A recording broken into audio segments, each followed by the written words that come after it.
بسم اللہ الرحمن الرحیم۔ السلام علیکم۔ ہم جو کتاب پڑھ رہے ہیں اس کا نام ہے انسان اور ایمان۔ مؤلف ہیں استاد شہید مرتضی مطہری اور مترجم ہیں سید محمد عسکری۔ اب ہم اس کتاب کا پارٹ 3 پڑھیں گے۔ مکتبہ آئیڈیالوجی نظریہ۔ مکتبہ آئیڈیالوجی نظریہ۔ مکتبی آئیڈیالوجی کیا چیز ہے اور اس کی تعریف کیا ہے؟ کیا ضرورت ہے کہ انسان ایک فرد یا معاشرے کے ایک عضو کی حیثیت سے ایک مکتب کا پیرو ہو اور ایک آئیڈیالوجی سے وابستہ ہو جائے اور اس پر ایمان رکھتا ہو؟ کیا فرد یا معاشرے کے لیے ایک آئیڈیالوجی کا ہونا ضروری ہے؟ یہ ایسے سوال ہیں جن کا جواب انسانی زندگی میں اہمیت کا حامل ہے، لیکن ان کے جواب سے پہلے ایک مقدمے کی ضرورت ہے۔ انسان کی کوششیں دو طرح کی ہوتی ہیں، نمبر 1 ارتضادی اور نمبر 2 تدبیری۔ ارتضادی کوششیں وہی سادہ اور معمولی کوششیں ہیں جن کو انسان کسی قسم کی لذت حاصل کرنے اور یا کسی رنج و غم سے چھٹکارا پانے کے لیے عزیزہ و طبیعت یا عادت سے، جو طبیعت ثانوی کہلاتی ہے، براہ راست متاثر ہو کر انجام دیتا ہے۔ مثلاً جب اس کو پیاس لگتی ہے تو پانی سے بھرے ہوئے برتن کی طرف ہاتھ بڑھا دیتا ہے، کسی ڈسنے والے جانور کو دیکھتا ہے تو وہاں سے بھاگ جاتا ہے۔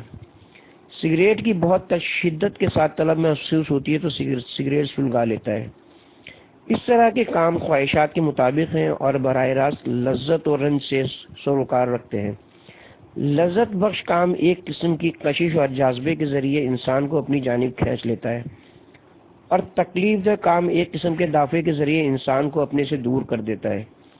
تدبیری کوششیں اور فعالیتیں وہ کام ہیں جن میں بذات خود کسی قسم کا جاذبہ یا دافع نہیں پایا جاتا ہے۔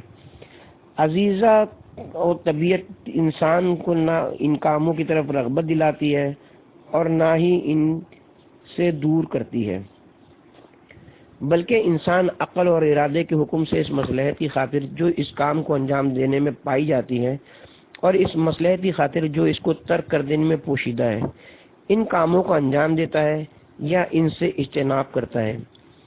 یعنی علت غائی اور انسان کو متحرک کرنے والی طاقت مصلحت ہے، نہ کہ لذت۔ لذت کو طبیعت تخصیص دیتی ہے اور مصلحت کو عقل۔ لذت خواہشات کو ابھارتی ہے اور مصلحت عقل کو متحرک کرتی ہے۔ انسان کو ارتضادی کاموں سے لذت ملتی ہے لیکن مصلحتی کاموں سے لذت نہیں ملتی، مگر وہ اس تصور سے کہ اس طرح وہ اپنی آخری مصلحت سے کہ وہ خیر و کمال یا مستقبل میں کوئی لذت ہے، ایک قدم نزدیک ہو گیا ہے، خوش ہو جاتا ہے۔ جن کاموں سے انسان کو لذت اور مسرت ملتی ہے اور جن کاموں سے اسے کوئی لذت نہیں ملتی، ان میں فرق ہے۔ بلکہ بعض اوقات دوسری نوعیت کے کام تکلیف دہ ہوتے ہیں، لیکن انسان اپنی مرضی سے ہنسی خوشی اس تکلیف کو برداشت کر لیتا ہے۔ چونکہ مصلحتی کاموں کے نتائج بہت دیر میں حاصل ہوتے ہیں، لہٰذا ان سے لذت و مسرت حاصل نہیں ہوتی، لیکن انسان ان کاموں سے راضی رہتا ہے۔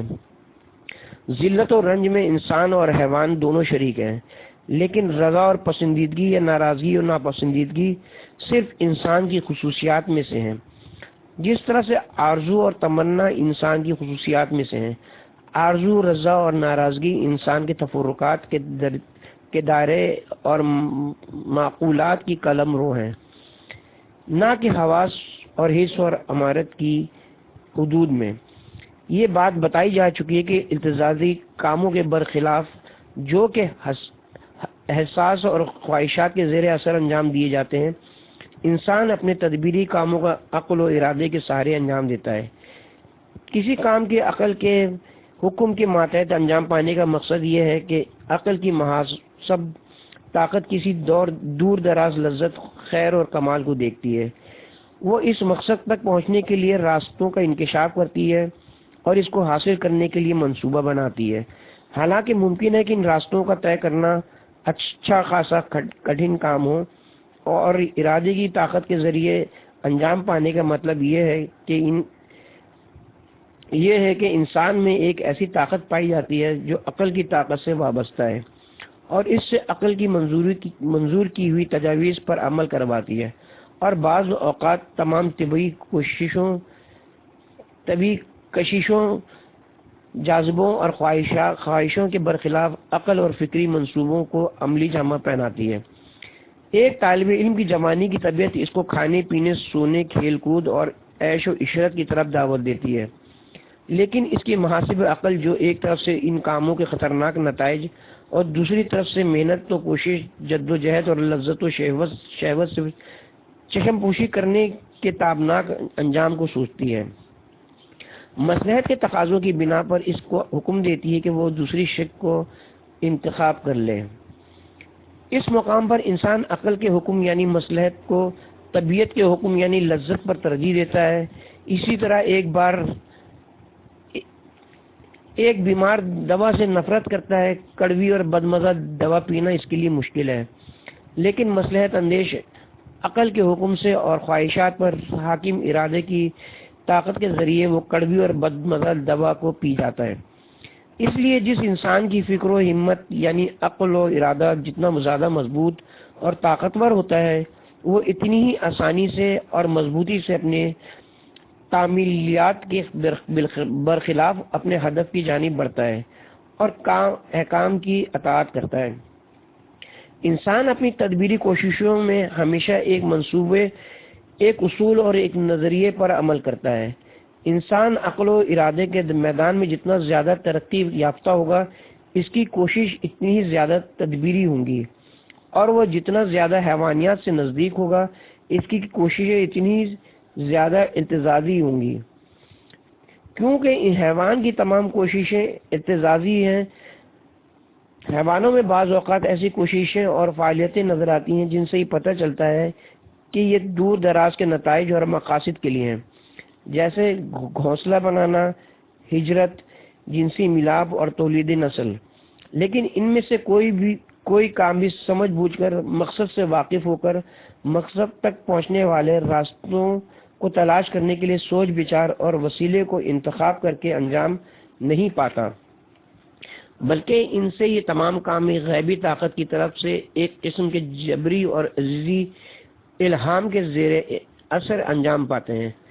تدبیری کوششوں کے نقطہ نظر سے انسان کی کوششوں کا دائرہ اس قدر وسیع ہو جاتا ہے کہ وہ ارتجاعی کوششوں کو بھی اپنے اندر سمیٹ لیتا ہے، یعنی ممکن ہے مصلحتی منصوبے اتنی زیادہ توجہ کے ساتھ بنائے جائیں کہ لذتیں مصلحتوں کے دائرے میں آ جائیں، اور ہر لذت ہوتے ہوئے مصلحت بھی ہو، اور ہر طبعی کوشش و فعالیت طبیعت کی دعوت پر لبیک کہتے ہوئے عقل کے حکم کی بھی اطاعت کرتی ہو۔ اگر تدبیری فعالیتیں ارتجاعی کوششوں کو اپنے اندر سمو لیں، اور اگر ارتجاعی کوششیں زندگی کے عمومی اور کلی تدبیری منصوبوں کا ایک جز بن جائیں، تو طبیعت عقل کے ساتھ اور خواہشات ارادے کے ساتھ متحد ہو جائیں گی۔ تدبیری کوششیں چونکہ بڑے اور دور رس اغراض و مقاصد کے محور پر گھومتی ہیں، اس لیے انہیں ان مقاصد تک رسائی کے حصول کی خاطر لازمی طور پر کسی نہ کسی منصوبہ سازی، اسلوب اور روش کو اپنانے کی ضرورت ہوتی ہے۔ اور جہاں تک انفرادی معاملات کا تعلق ہے، تو جب ایک فرد خود اپنے لیے تدبیر کرتا ہے تو نقشہ کھینچنے، منصوبہ بنانے، نظریے کے تعین، راہ روشن اور ذرائع کو معین کرنے کا کام انفرادی عقل ہی انجام دیتی ہے، اور یہ سب باتیں اس کی ذاتی تعلیمات اور عرفان و آگہی کی سطح اور قضاوت کی طاقت سے وابستگی رکھتی ہیں۔ اگر بغرض محال تدبیری کوششیں اپنی بلندی کے آخری مراحل پر پہنچ جائیں، تب بھی انسان کی کوششوں کے انسانی ہونے کے لیے کافی نہیں ہیں۔ انسان کی تدبیری کوششیں انسانیت کے لیے لازمی شرط ہیں، کیونکہ انسان کی آدھی انسانیت کو اس کی عقل و عرفان و آگہی اور تدبیر ہی تشکیل دیتی ہے، لیکن یہ شرط کافی نہیں ہے۔ انسانی کوشش اس وقت انسانی ہوتی ہے جب وہ ارادی اور عاقلانہ ہونے کے علاوہ انسانیت کے بلند مرتبہ رجحانات کے ڈھیرے پر بھی ہو، یا کم از کم ان بلند مرتبہ رجحانات کے ساتھ ضدیت نہ رکھتی ہوں، ورنہ انسان کی سب سے زیادہ خطرناک مجرمانہ کوششیں اکثر و بیشتر تدبیروں، ہوشیاریوں، منصوبوں اور مصلحت اندیشیوں کے ہمراہی ہوتی ہے۔ سامراجیوں کے شیطانی منصوبے ہمارے اس دعوے کے بہترین گواہ ہیں۔ جب تدبیری طاقت انسان اور ایمانی رجحانات سے جدا ہوئے اور مادی اور حیوانی مقاصد کے لیے استعمال کیے جانے لگے تو اسلامی اور دینی اصطلاحوں میں اس کو ٹکراؤ اور شیطانیت کا نام دیا جاتا ہے۔ پھر صرف یہی نہیں کہ ضروری نہیں ہے کہ ہر تدبیری کوشش انسانی بھی ہو، بلکہ اگر یہی کوشش حیوانی مقاصد کے محور کے گرد انجام پائے تو یہ حیوانی ارتزاز کی کوششوں سے کہیں زیادہ خطرناک ثابت ہوتی ہے۔ مثلا ایک حیوان اپنے پیٹ کو بھرنے کے لیے کسی حیوان پر انسان کو پھاڑ کھاتا ہے، کسی حیوان یا انسان کو پھاڑ کھاتا ہے، لیکن مدبر اور محاسب انسان اپنی درندگی کی تسکین کے لیے شہروں کو ویران کر دیتا ہے اور لاکھوں بے گناہ انسانوں کو چشم زدم میں بھون ڈالتا ہے۔ آئیے ہم اس مسئلے کو نظر انداز کیے دیتے ہیں۔ ایسی صورت میں آپ اتنے سے سوال کا جواب دے دیجئے کہ کیا عقلی مقاصد انسان کی تمام تر انفرادی مصلحتوں کے نقطۂ نظر سے کافی ہیں، یا الفاظ دیگر انفرادی مصلحتوں کی نشاندہی کے لحاظ سے انفرادی عقل کس حد تک کام کر سکتی ہے؟ اس مسئلے میں کوئی اختلاف نہیں ہے کہ عقل و فکر کی طاقت زندگی کے محدود اور جزوی تدبیروں کے لیے ضروری ہے۔ انسان اپنی زندگی میں ہمیشہ کچھ مسائل سے دوچار رہتا ہے، جیسے دوست کا انتخاب، تعلیمی موضوع کا انتخاب، شریک زندگی کا انتخاب، پیشے کا انتخاب، سفر، معاشرت، تفریح، نیک اعمال، برائیوں کو ختم کرنے کے لیے جد و جہد وغیرہ۔ بے شک ان تمام چیزوں میں انسان فکر، سوچ بچار اور تدبیر کا محتاج ہے، اور وہ ان معاملات میں جتنی زیادہ سوچ بچار سے کام لیتا ہے اتنی ہی زیادہ کامیاب رہتا ہے، اور بعض اوقات اس کو ان مسائل میں دوسروں کے تجربے اور فکر سے مدد لینے کی ضرورت پڑتی ہے۔ اصول مشاورت، ان تمام جزئی مواد میں انسان منصوبہ بناتا ہے اور ان پر عمل کرتا ہے، لیکن کلی اور وسیع دائرے کی نوعیت کیا ہے؟ کیا انسان میں اتنی توانائی پائی جاتی ہے کہ وہ اپنی ذاتی زندگی کے تمام مسائل کے لیے ایک ایسا منصوبہ بنائے جو سب کو گھیرے ہوئے ہو اور اس کی زندگی کی تمام مصلحتوں پر منطبق ہو، یا یہ کہ انفرادی فکری منصوبہ بندی کی توانائی صرف جزئی اور لامحدود مسائل کے دائرے میں ہو، اور زندگی کی تمام مصلحتوں پر احاطہ جس میں ہر قسم کی سعادت اور خوشبختی موجود ہو، عقلی طاقت کے بس کی بات نہیں ہے۔ بعض فلسفی اس طرح کی خود کفائی کے معتقد ہیں۔ انہوں نے اس بات کا دعویٰ کیا ہے کہ ہم نے سعادت و شقاوت کے راستوں کا انکشاف کر لیا ہے، اور ہم عقل اور ارادہ پر بھروسہ کرتے ہوئے اپنے کو خوش نصیب بنا لیں گے، لیکن اس کے باوجود دنیا میں ایسے دو فلسفی نہیں مل سکیں گے جو اس راستے کو ڈھونڈ نکالنے میں یکساں خیالات رکھتے ہوں، بلکہ صورتحال یہ ہے کہ خود سعادت جو اصلی اور آخری مقصد ہے، اور سرسری نظر میں اس کا مفہوم واضح اور بدیہی معلوم ہوتا ہے۔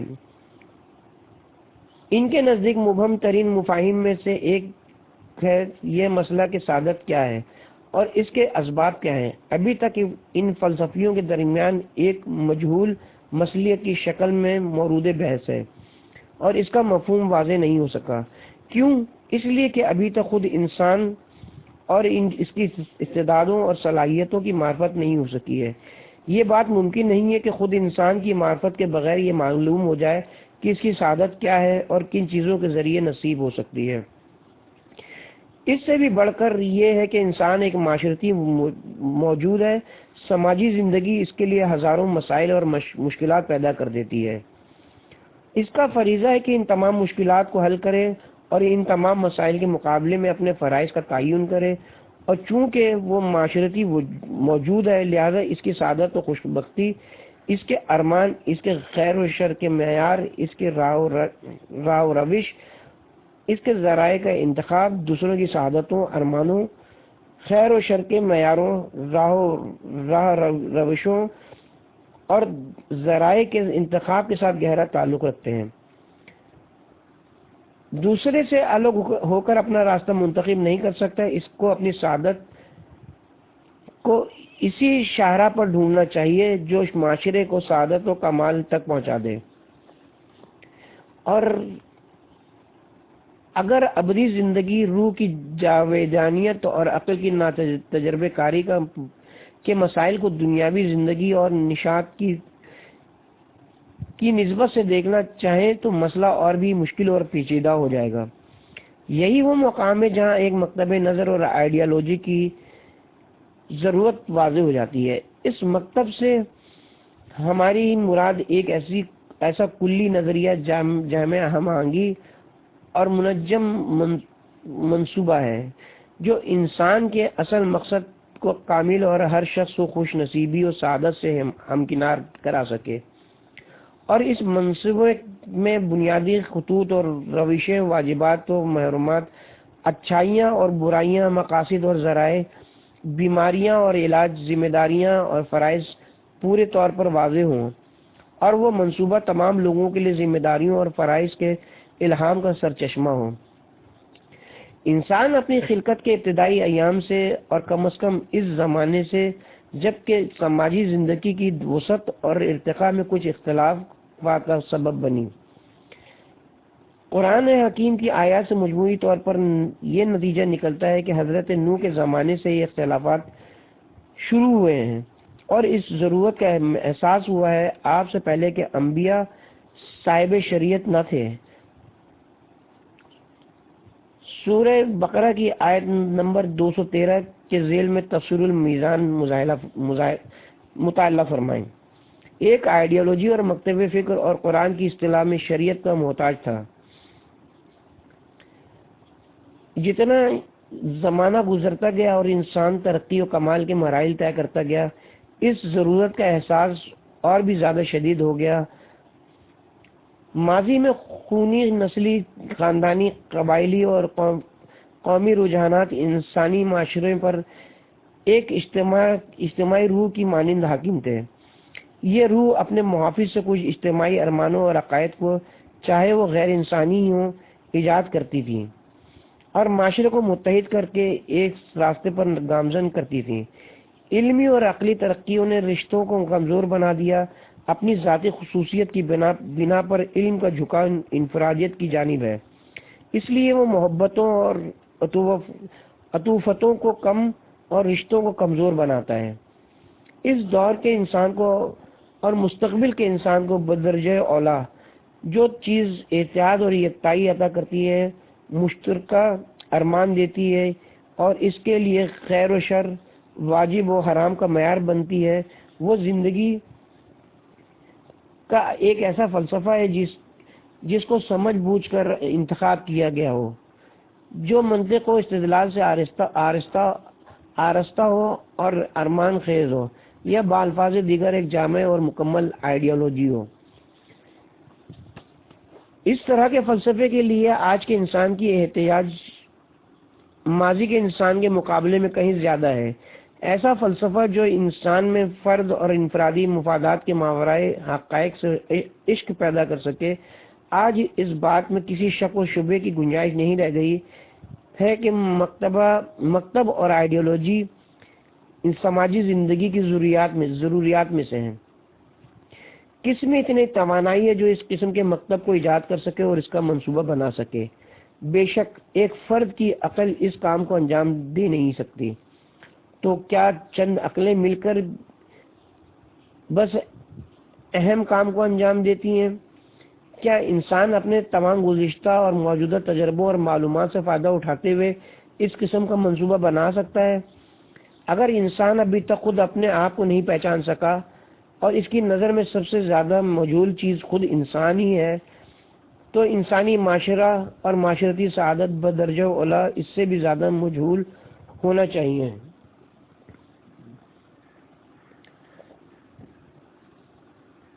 ایسی صورت میں ہمیں کیا کرنا چاہیے؟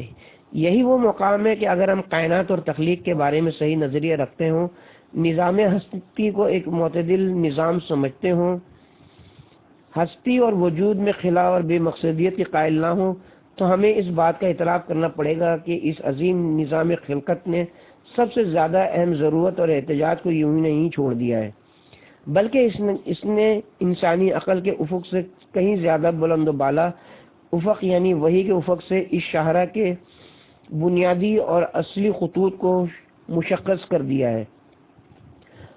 اصل نبوت، عقل اور علم کا کام یہ ہے کہ وہ انہی بنیادی اور اصلی نقوش کے دائرے میں قدم بڑھائیں۔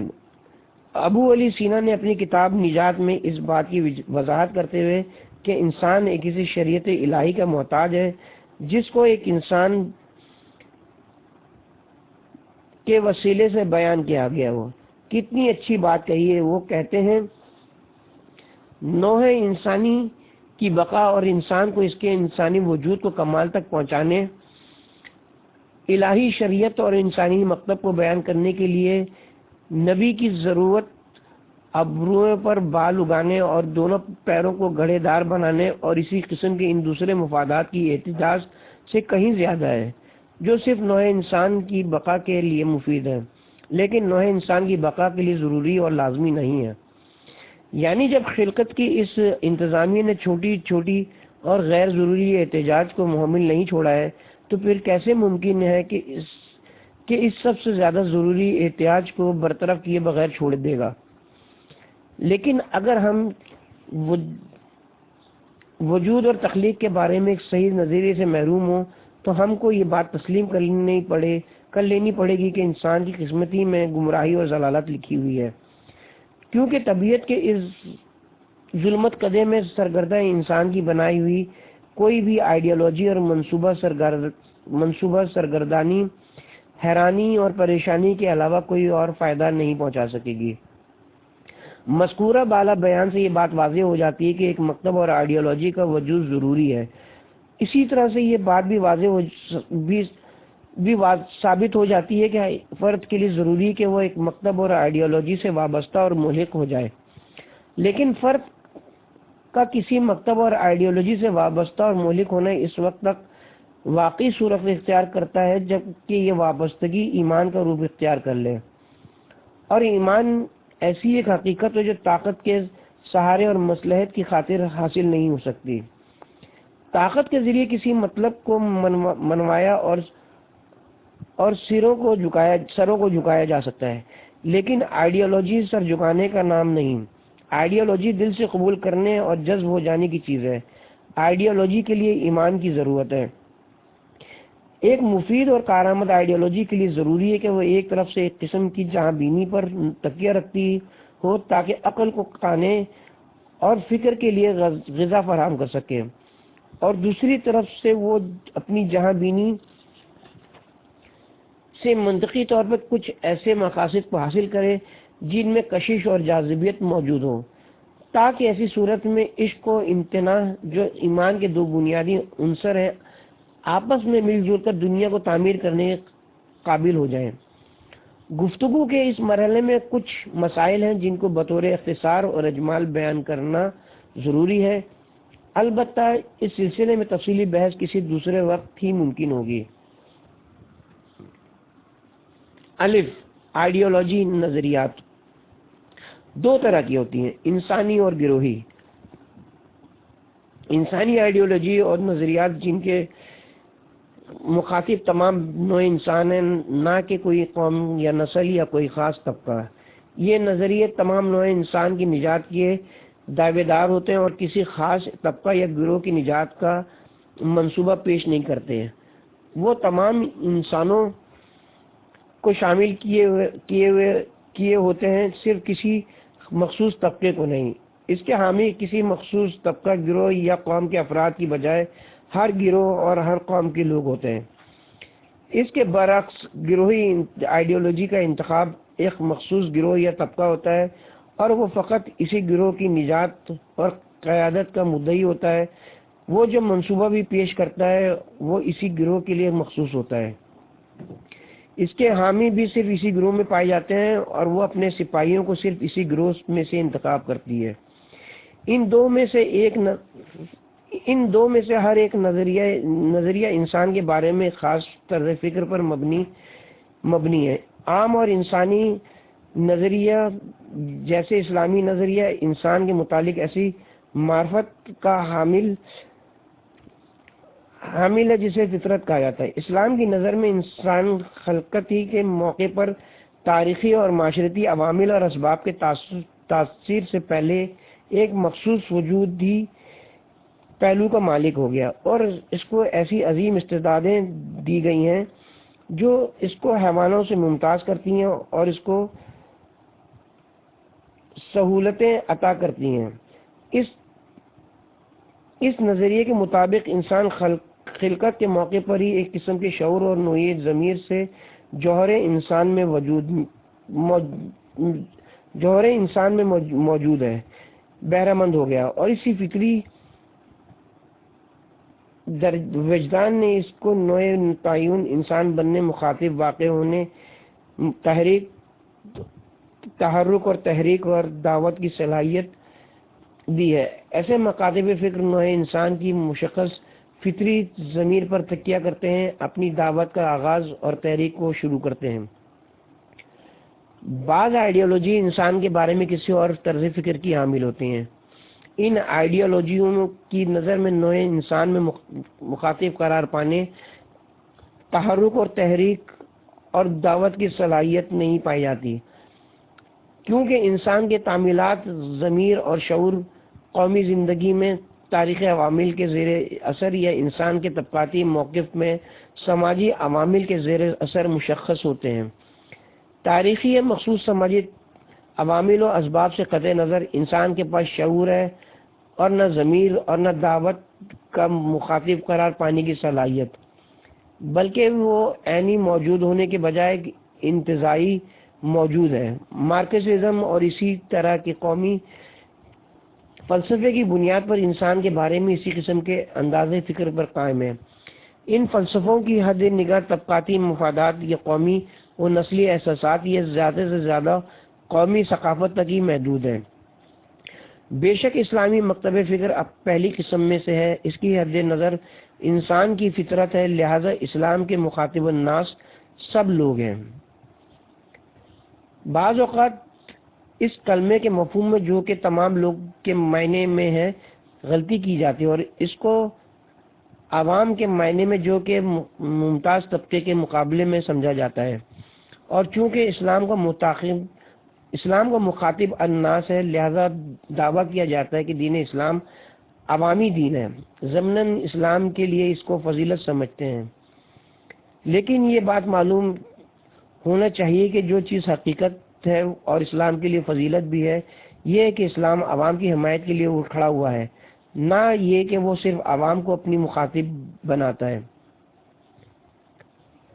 اور اس کی آئیڈیالوجی طبقاتی اور گروہی آئیڈیالوجی ہے، اور جو چیز سب سے زیادہ فضیلت کا سبب ہے وہ یہ ہے کہ اتصال شدہ طبقے کے علاوہ خود اتصال کرنے والے طبقہ اور سرمایہ داروں میں سے بعض ضمیروں کو کبھی کبھی انسانی فطرت پر تکیہ کرتے ہوئے اتصال شدہ طبقے کے حق میں جھنجھوڑ دیا جاتا ہے۔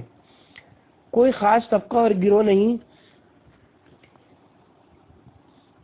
اسلام نے عملی طور پر ہر گروہ کے درمیان سے اپنا حامی اور مددگار پیدا کر لیا ہے، حتیٰ کہ اس طبقے کے درمیان سے بھی جس سے جنگ کرنے کے لیے کمر باندھے ہوئے ہے۔ یعنی قرآن کی اصطلاح میں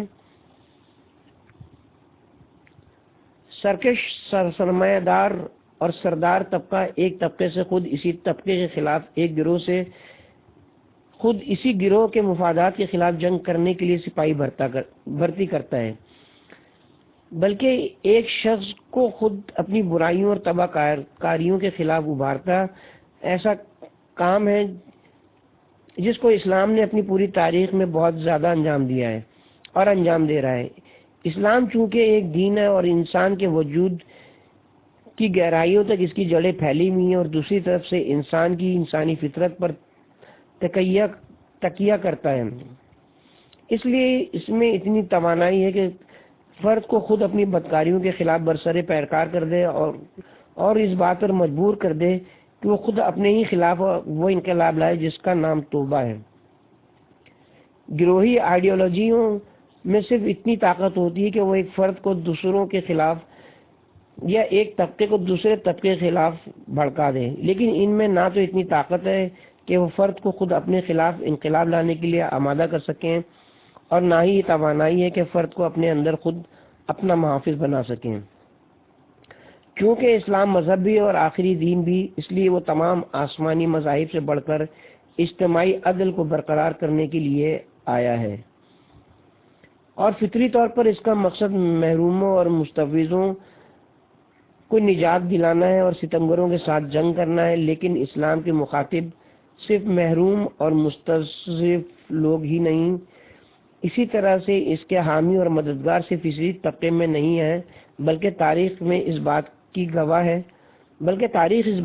ہے کہ اسلام نے ایک طرف سے مذہب کی طاقت اور دوسری طرف سے انسانی فطرت پر اعتماد کرتے ہوئے ان طبقوں تک کے درمیان سے اپنے سپاہیوں کو منتخب کیا ہے، جن کے خلاف جنگ کرنے کے لیے کمر باندھے ہوئے ہیں۔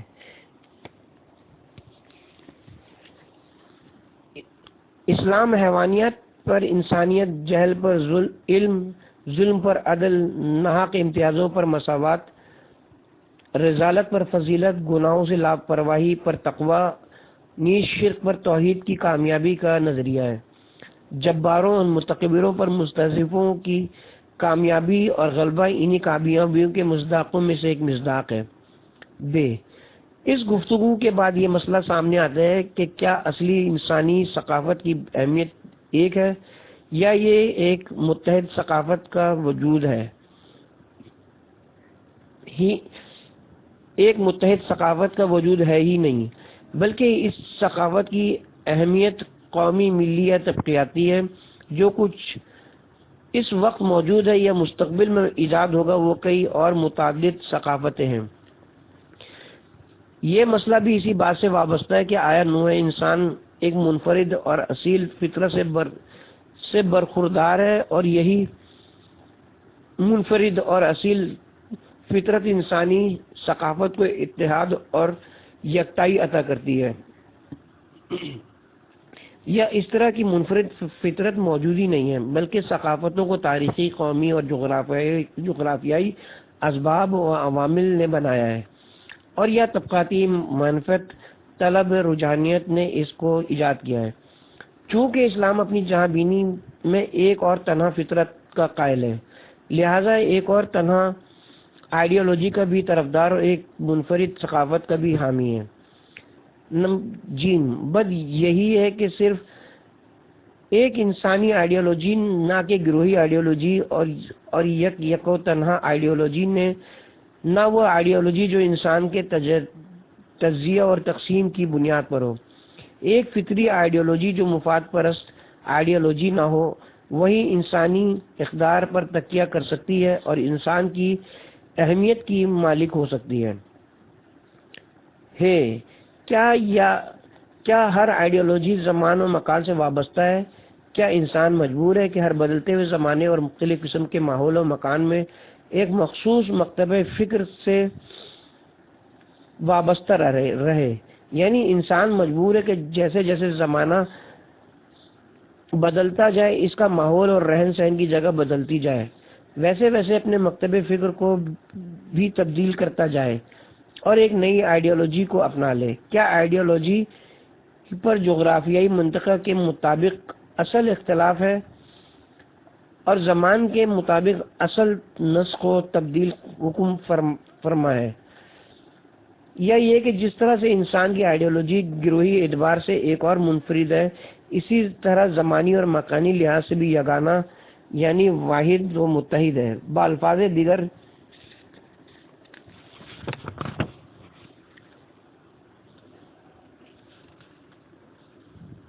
جس طرح سے گروہی نقطہ نظر سے عام ہے نہ کہ خاص، زمانی اور مکانی نقطہ نظر سے بھی متعلق ہے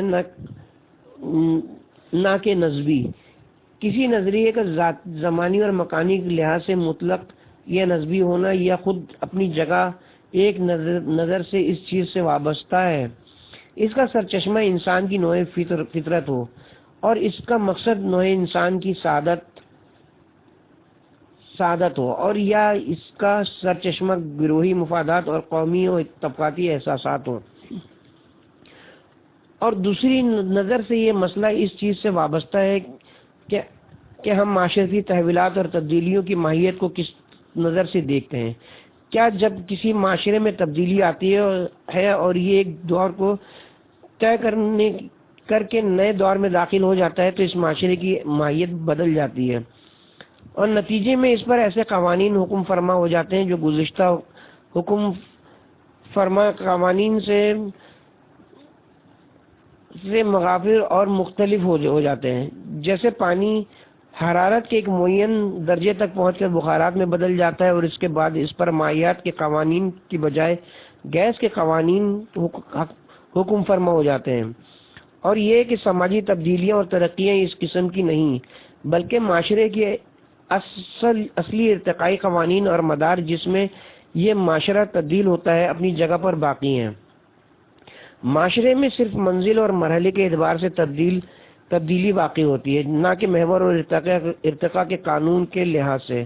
جس طرح کے تمام جاندار زندگی کے لحاظ سے تبدیلی اور ترقی کرتے ہیں، لیکن ترقی اور کمال کے قوانین ہمیشہ اپنی جگہ پر باقی ہیں۔ اور ایک نظر سے یہ مسئلہ کہ ایک آئیڈیالوجی زمانی اور مکانی لحاظ سے مطلق ہے یا نسبی، اس مسئلے سے وابستہ ہے کہ اس کا آئیڈیالوجی کی جہاں بینی کیا ہے، علمی یا فلسفی اور مذہبی۔ چونکہ علمی آئیڈیالوجی ایک غیر مستحکم اور ناپائیدار جہاں بینی پر مبنی ہوتی ہے، اس لیے وہ خود بھی پائیدار اور مستحکم نہیں ہو سکتی۔ اس کے برعکس وہ فلسفی جہاں بینی جو اصول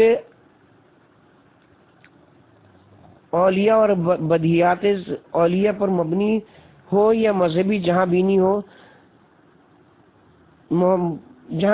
یا مذہبی جہاں بینی جو وحی و نبوت پر استوار ہو، پائیدار اور ثابت ہوتی ہے۔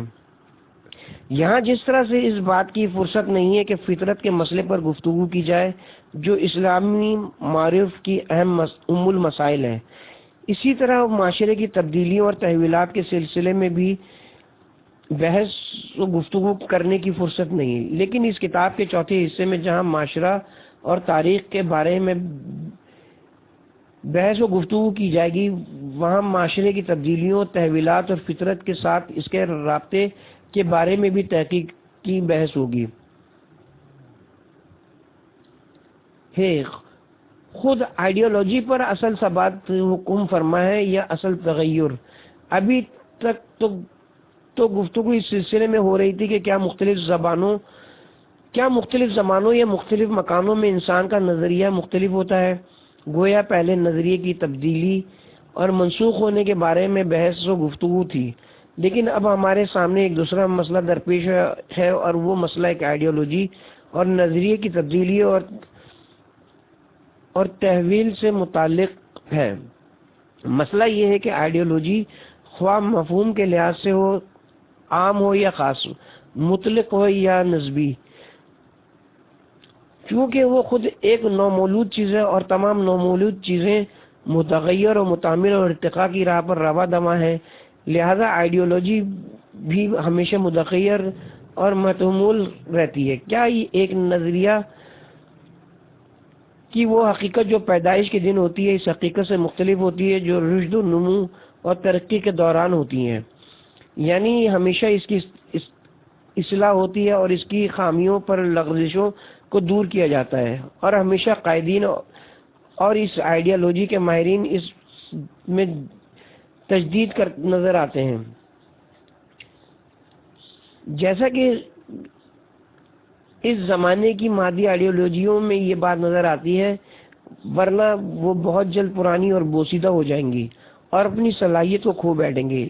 یا یہ ممکن ہے کہ آئیڈیالوجی کو اس طرح سے منظم کیا گیا ہو، نیز اس میں انسان اور معاشرے کے تحریک کے بنیادی اور اصل نقوش پر اس طرح سے بھروسہ کیا گیا ہو کہ اس میں قائدین کی طرف سے کسی قسم کی تجدید، نظر و اصلاح کی ضرورت نہ ہو، بلکہ قائدین اور آئیڈیالوجی کے ماہرین کا کام صرف یہ ہو کہ وہ اس کے مفاہیم میں اجتہاد کریں اور نظریے کی ترقی خود نظریے کے بجائے اس کے اجتہاد کے میدانوں میں سے ہو۔ اس سوال کا جواب بھی گزشتہ سوالات کے جواب سے واضح ہو چکا ہے۔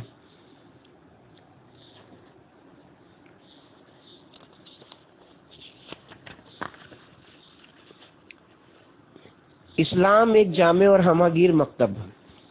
اسلام جو کہ اس قسم کی جہاں بینی کی بنیاد پر قائم ہوا ہے، ایک جامع اور حقیقت پسند مکتب ہے۔ اسلام میں تمام انسانی ضروریات پر توجہ دی گئی ہے، چاہے وہ دنیاوی ہو یا اخروی، جسمانی ہو یا روحانی، عقلی ہو، فکری ہو یا احساس یا حساسی، عاطفی و فروئی، فردی یا سماجی۔ اسلامی تعلیمات کے ایک لحاظ سے مجموعی طور پر 3 حصوں میں تقسیم ہوتی ہیں۔ الف، اصول عقائد، یعنی وہ چیزیں جن کے سلسلے میں عقائد کو حاصل کرنے کے لیے کوشش کرنا ہر فرد کا فریضہ ہے۔ اس سلسلے میں جو کام انسان کے ذمہ ہے وہ تحقیق اور علمی کاموں میں سے ہے۔ بے، اخلاقیات، یعنی ایسی خصلتیں جن کے لیے ہر مسلمان شخص پر واجب ہے کہ وہ خود کو ان خصلتوں اور خوبیوں سے سنوارے اور ان کی ازداد سے اپنے آپ کو محفوظ رکھے۔ اس سلسلے میں جو کام انسان کے ذمہ ہے وہ نگہداری یعنی مراقبت نفس اور خود سازی یعنی اصلاح نفس کی قسم ہے۔ جیم، احکام، یعنی وہ قوانین جو انسان کے بیرونی اور عینی کاموں سے تعلق رکھتے ہیں، خواہ وہ کام معاشی ہو یا مادی، دنیاوی ہو یا اخروی، انفرادی ہو یا سماجی۔ اسلامی اصول عقائد مذہب شیعہ کے مطابق 5 اصول ہیں: توحید، عدل، نبوت، امامت، قیامت۔ اسلام اصولی عقائد کے سلسلے میں تقلید اور تعبد کو کافی نہیں سمجھتا، کیونکہ اس سلسلے میں ہر شخص کا فریضہ ہے کہ وہ ان کے بارے میں صحیح عقیدے کو اپنائے۔ اسلام ضروری سمجھتا ہے کہ ہر شخص پوری آزادی کے ساتھ خود ان عقائد کی حقانیت اور ان کے صحیح ہونے کے بارے میں تحقیق کرے۔ اسلام کی نظر میں عبادت، نماز، روزہ جیسی جسمانی عبادت یا خمس و زکوٰۃ جیسی مالی عبادت میں منحصر نہیں ہے، بلکہ ایک دوسری قسم کی بھی عبادت ہے، اور وہ فکری عبادت ہے۔ تفکر یا فکری عبادت اگر انسان کی بیداری اور متنبہ کے لیے ہو تو برسوں کی جسمانی عبادت سے بہتر ہے۔ قرآن کے نقطۂ نظر سے فکری لغزش کے مقامات۔ وہ قرآن جو تفکر اور فکری نتائج حاصل کرنے کے لیے دعوت دیتا ہے اور فکر کرنے کو عبادت سمجھتا ہے، نیز اس اصولی عقائد کے اصول کو منطقی تفکر کے علاوہ کسی اور ذریعے سے صحیح نہیں سمجھتا۔ اس نے ایک بنیادی بات کی طرف توجہ دلائی ہے، اور وہ یہ ہے کہ انسان کہاں فکری لغزشیں کرتا ہے اور ان کا سرچشمہ کیا ہے، غلطیوں اور گمراہیوں کا اصل سبب کیا ہے۔ اگر انسان یہ چاہتا ہے کہ صحیح فکر کرے، غلطی اور گمراہی سے دوچار نہ ہو، تو اس کو کیا کرنا چاہیے؟ چنانچہ قرآن میں کچھ چیزیں غلطیوں اور گمراہیوں کے اسباب کے عنوان سے بیان ہوئی ہیں، جن کو آپ کی خدمت میں پیش کیا جا رہا ہے۔ نمبر 1، علم و یقین کی بجائے ظن و گمان پر تکیہ کرنا۔ قرآن کہتا ہے، سورہ انعام آیت نمبر 116، اکثر لوگ ایسے ہیں کہ اگر تم ان کی پیروی کرنا چاہو تو وہ تم کو راہ حق سے گمراہ کر دیں گے، کیونکہ وہ لوگ ظن اور گمان پر تکیہ کرتے ہیں، نہ کہ یقین پر، اور صرف اندازے سے وہ تخمینے سے کام کرتے ہیں۔ قرآن کریم بہت سی آیتوں میں ظن و گمان کی پیروی کی بہت شدت کے ساتھ مخالفت کرتا ہے۔ چنانچہ ارشاد ہوا ہے سورہ الاسراء آیت نمبر 35 میں، جب تک کسی چیز کے بارے میں علم و یقین نہ حاصل کر لو اس کی پیروی نہ کرو۔ آج فلسفی نقطۂ نظر سے یہ بات ثابت ہو چکی ہے کہ غلطیوں اور لغزشوں کے اہم اسباب جن میں سے ایک سبب یہی ہے۔ قرآن کے 1000 سال بعد ڈیکارٹ نے اپنے استدلال کی پہلی اصل اسی چیز کو قرار دیا ہے۔ وہ کہتا ہے، میں کسی چیز کو اس وقت تک حقیقت نہیں سمجھتا جب تک وہ چیز مجھ پر بدھی نہ ہو جائے۔ میں جلد بازی، رجحان اور ذہن کی سبقت سے پرہیز کرتا ہوں۔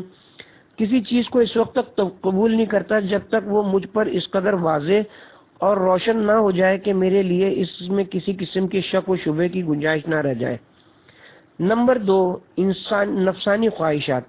انسان اگر صحیح فیصلہ کرنا چاہے تو اس کو چاہیے کہ وہ جس مطلب کے بارے میں فکر کر رہا ہو اس کے سلسلے میں غیر جانبداری کو پوری طرح ملحوظ رکھے، یعنی وہ اس بات کی کوشش کرے کہ حقیقت پسند رہے اور دلائل کے سامنے اس قاضی کی مانند سر تسلیم خم کر دے جو کسی مسئلے کے بارے میں تحقیق کر رہا ہو، کیونکہ قاضی اگر کسی کی طرف پہلے ہی سے مائل ہو تو اسے لاشعوری طور پر وہ دلیلیں زیادہ پسند آئیں گی جو اس شخص کے حق میں ہوں، لیکن جو دلیلیں اس شخص کے خلاف اور دوسرے شخص کے حق میں ہوں گی وہ خود بخود قاضی کی نظروں سے گر جائیں گی، اور یہی بات ماضی کی لغزشوں اور فیصلے میں غلطی کا سبب بن جائیں گی۔ انسان اگر اپنے تفرقات میں کسی مطلب کے نفی یا اثبات کے بارے میں غیر جانبدار نہ رہے اور اس کی نفسانی خواہشات کسی ایک جانب ہو جائے تو خواہ مخواہ لاشعوری طور پر اس کی فکر کا رخ اس کی نفسانی خواہشات کی جانب مڑ جائے گا۔ یہی وجہ ہے کہ قرآن گمان و ظن پر بھروسہ کرنے کی طرح انسانی نفسیاتی خواہشات کو بھی لغزش کے اسباب میں سے شمار کرتا ہے۔ سورہ نجم آیت نمبر 23 میں ارشاد ہوتا ہے، وہ صرف گمان اور نفسانی خواہشات کی پیروی کرتے ہیں۔ نمبر 3، جلد بازی۔ ہر فیصلہ اور اظہار نظر کے لیے کچھ دلائل اور دستاویزوں کی ضرورت ہوتی ہے، اور جب تک کسی مسئلے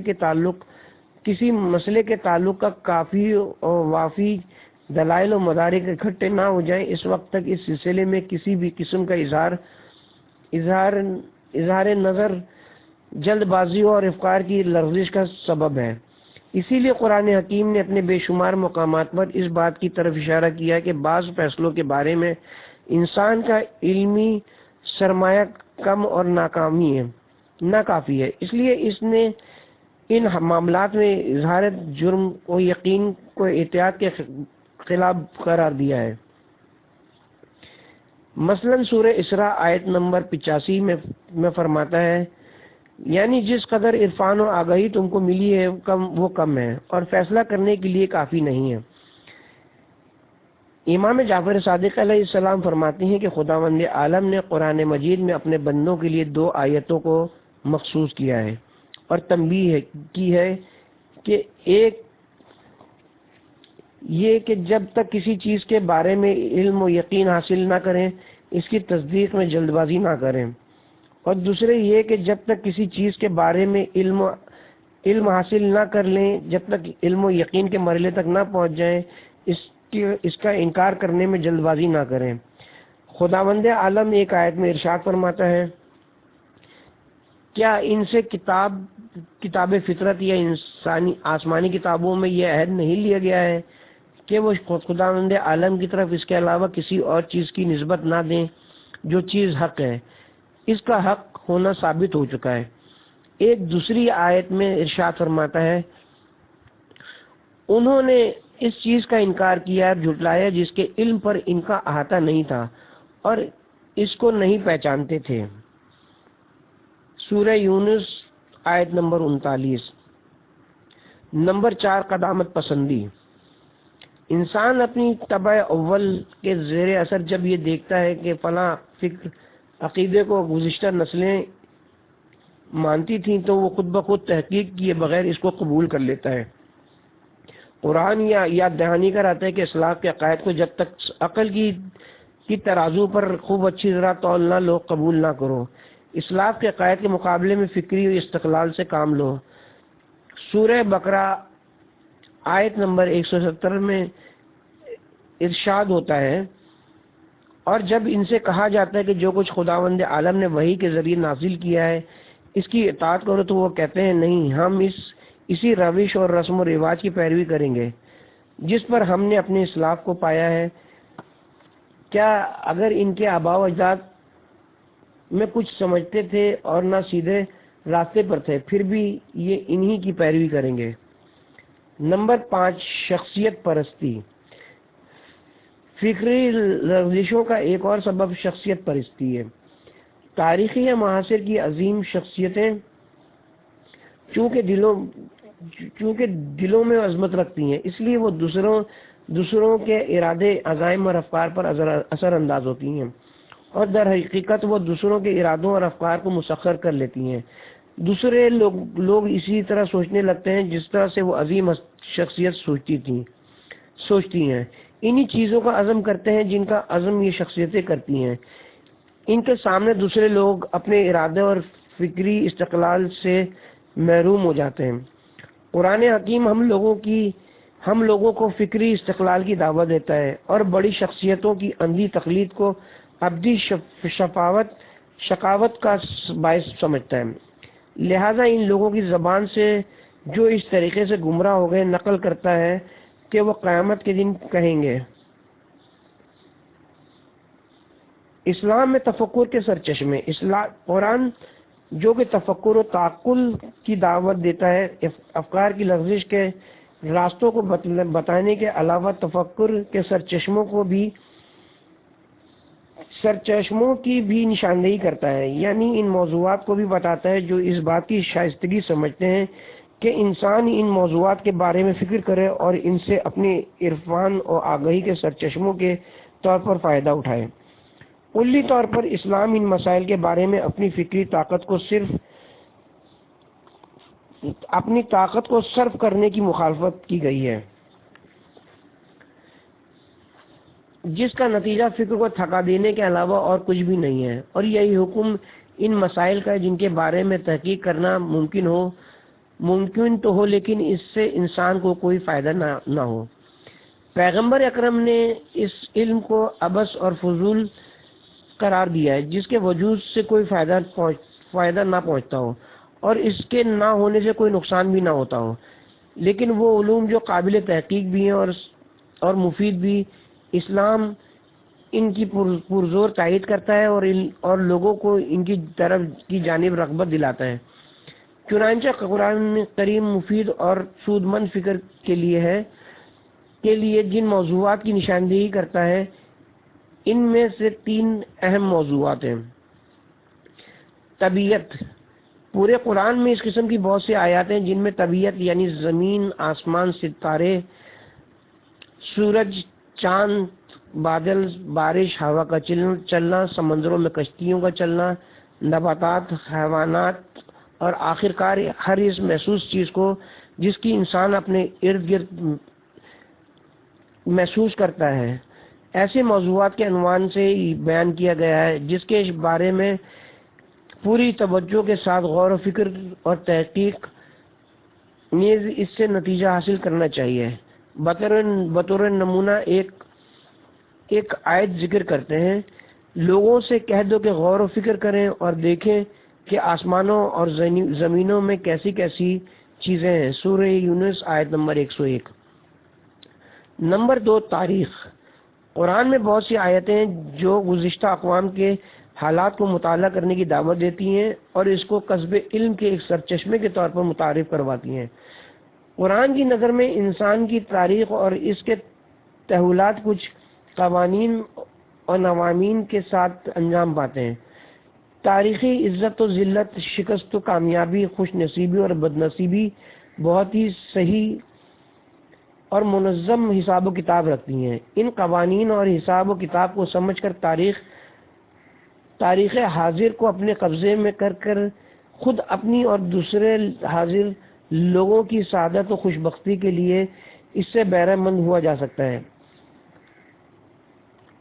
نمونے کے طور پر ایک آیت سورہ آل عمران آیت نمبر 137 پیش خدمت ہے، یعنی تم میں سے پہلے کچھ سنتیں اور قوانین عملاً واقع ہو چکے ہیں، اس لیے زمین کی سیر کرو اور ماضی کے تاریخی اثرات تاریخی آثار کے سلسلے میں چھان بین کرو اور دیکھو کہ ان لوگوں کا انجام کیا ہوا ہے جو ان حقائق کو جھٹلاتے تھے، جن کو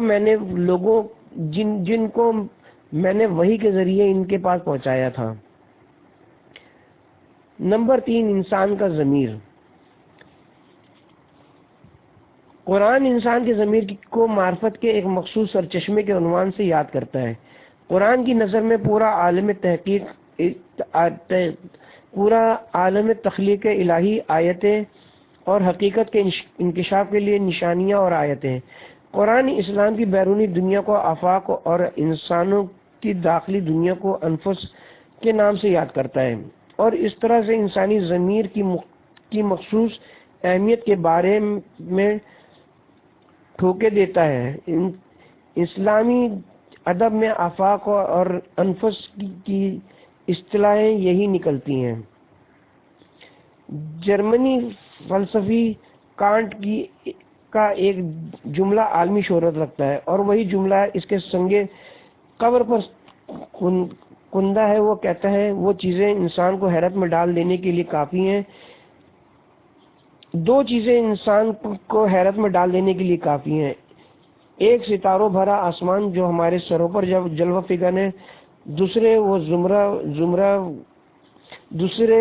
وہ ضمیر و وجدان جو ہمارے اندر موجود ہے۔